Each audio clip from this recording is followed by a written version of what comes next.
Kuku! Es esmu Zane, un lielāko savu dzīves daļu šobrīd es pavadu šajā lielajā mājā. Es esmu šīs mājas tā kā mamma, un kopā ar komandu mēs pavadām ļoti raibu un piesātinātu ikdienu ar ļoti daudz dažādu līmeņu darbiem un kopā ar ļoti dažādiem cilvēkiem. Tā ikdiena ir bieži vien pilna visādiem brīnumiem un dažādiem notikumiem. Un, viens no maniem mīļākajiem notikumiem ir, kad mēs dziedam kopā karaoke kāpņtelpā. Dzīve kopienā un vecā ēkā bieži vien ir kā cīņa ar pūķi, bet dažviet tas izdodas biskaļi. Šī ir bijusi fakultātes ēka, ko šobrīd pārstrādā biedrība Frīrīga un kopā ar jau apmēram 200 cilvēkiem. Tā doma tāda, ka mēs paņemam aprūpē tukšas ēkas Rīgā, salaižam tur iekšā sociālas iniciatīvas, radošus cilvēkus, kas grib kaut ko darīt, attīstīt, un tad lēnām to māju pārstrādājam. Šis viens no piemēriem, te top šūšanas kopdarbnīca, kur cilvēki paši lai grīdu, būs galdi, šujmašīnas, lai var kopā dalīties ar aparatūru un kopā šūt un arī taisīt pārstrādātos apģērbu dizainus. Ja mūsu rezidenti jūt, ka viņiem vajag kaut kādu koplietošanas telpu, viņiem ir iespēja to ierosināt un pašiem arī radīt. Un šis, piemēram, viens piemērs sportāls, tāds vietējais brands, kur rezidenti paši ir izveidojuši identitāti, paši remontējuši. Es pat māku spēlēt! Brokastīs! Jā. Mums mājā ir arī mākslinieki pagaidu rezidents, līdz to mēs izveidojam arī tādu lielo virtuvi, kur tie cilvēki, kas pagaidām rezidē, var taisīt savu brokastis, kopā ēst. Vēl viens rezidentu ierosināts projekts ar visu brandingu Vingrotava. Tātad, tu pats atbildi par savu veselību. Un tad te arī visas tās lietas, kas te ir sakarnāts saudas, tās ir vai no brīvbodes vai rezidenti paši noziedojuši un sanesuši. Vai tiešām ir tā, kā es skatos šajā kartē, telpa vēl brīva ar zaļu punktiņu, un ir ūdensvads, un te ir tikai dažas zaļas bumbiņas jūsu mājā? Jā, plus mīnus tā arī ir. Šobrīd mums ir apmēram 11 tukšas telpas palikušas. Šajā milzīgajā ēkā. Cik jūs te pavisam esat? Ir 200 telpas un šobrīd ap kaut kādiem 189 cilvēkiem plus mīnus, kas te darbojās.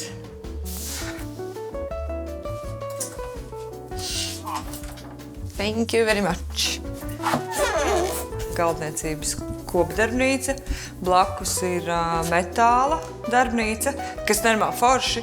Ļoti daudz viskaļu meitenes mācās metināt. Suprīgi. Un tad šeit var arī ar tiem instrumentiem tā kā mainīties, un tas, kas te viss ir, to es varētu, ja es ļoti vēlētos, tad es varētu arī izmantot, jā? Šis projekts ir tikko sācies. Jā.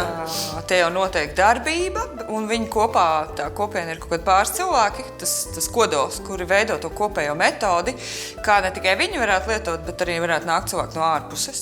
Ir gan tāda fiziskas pārstrādes, kaut kādas renovācijas, telpu uzfrišināšanas un tādas lietas, un ir arī tāda, varbūt, sabiedrības renovācija, ja to tā varētu teikt, jo mūsu princips ir kopiena, sadarbība, cilvēki iesaistās arī tādā gan tā mājas, teiksim, tīrīšanā, talkās un tādās tehniskās lietās, gan arī piedalās sapulcēs, lemj kopā dažādus lēmumus.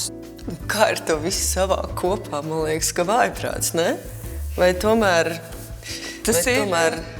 ir izaicinājums. Tas ir izaicinājums. Tas ir izaicinājums, ceļš, tāpēc, ka mums visiem vajadzētu skatīties vienā virzienā. Bet tādā lielā mājā ir tīpaši, kas inčīgi kā tā arhitektūra ietekmē. Ka tie garie gaitiņi, cilvēki sēžties savos kabinetos, ir vēl, protams, tā padomju sajūta, ka cilvēki ir tā kā atdalīti kaut kur. Tad, jā, tas ir tāds viens no izaicinājumiem, kā kopā veidot un kopā iet uz kaut kādu vienotu mērķi. Mēs darām tā. Mums, protams, kā cilvēkiem ir loģiska vēlme pēc savas lietas, bet, piemēram, Urbis Mums patīk, ka mājās ir urbis, bet lielāko daļu no sava mūža urbis vienkārši stāv plauktā un gaida, kad mēs viņu lietosim, jo pētījumi rāda, ka reāli urbi mēs izmantojam tikai 13 minūtes no viņa iespējamā mūža.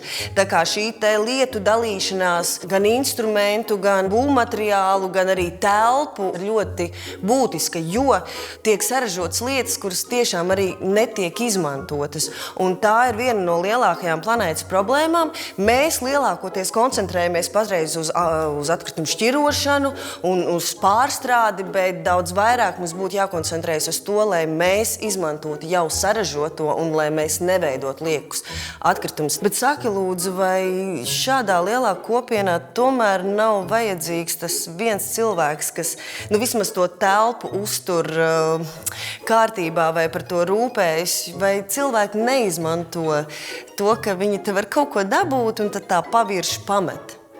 Cilvēki dažādi, un tādi cilvēki arī ir. Jā. Vislabāk, protams, ir, ja katrai iniciatīvai vai katrai darbībai, kas tur notiek, ir tas līderis, ko mums arī mēģinām vienmēr iedrošināt, ka ir tas viens cilvēks, kas, teiksim, ir iekārtot šī telpa, mēs zinām, kurš to darīs, kurš organizēs to grupu, un kurš pēc tam arī pieskatīs, lai ir tāda kārtība, tīrība un tā. Nevienmēr tas izdodas.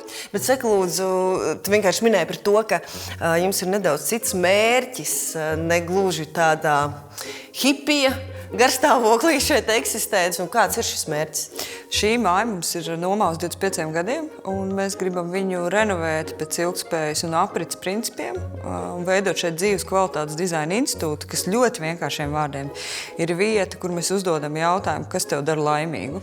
Jo dzīves kvalitāte ir tā laime, un tas mūsu pieņēmums ir tāds, ja cilvēks jutās laimīgs ar sevi, viņš spēja arī rūpēties par citiem. Un tā ir tā kopā būšana. Jā.